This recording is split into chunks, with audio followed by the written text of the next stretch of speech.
हे 4G Napier आहे. तसं हे घालायला जर याचं प्रमाण जर आपल्याला माहीत असलं किती प्रमाणात घालायचंय आणि किती दिवसानंतर याची कापणी करायची नाही आणि यांनी घातल्यानंतर गायांमध्ये काय होतं, तर हे 2 शब्दात तुम्हाला समजून सांगतो. तर हे नेपियर याचं उत्पन्न वर्षाला 200 टना एवढं, एका वर्षाला 200 टना एवढं उत्पन्न निघतं एका एकरामध्ये.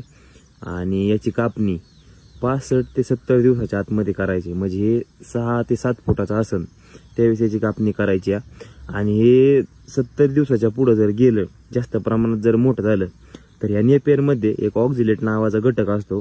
तो घटक गायांमध्ये काय करतोय, जे गायांमधले जे बाकीचे कंटेन येतं, कॅल्शियम झालं, बाकीचे जेवढे पण गायांच्या अंगामध्ये जेवढे लागणारे त्यांना जे कंटेन येतं, ते कंटेन काय करतं, हे बाहेर फेकतंय. म्हणजे रिपीट ब्रीडिंग झालं, बाकीच्या ज्या गोष्टी येतं ते याच्यामुळं होतंय. ही गोष्ट लक्षात घ्या.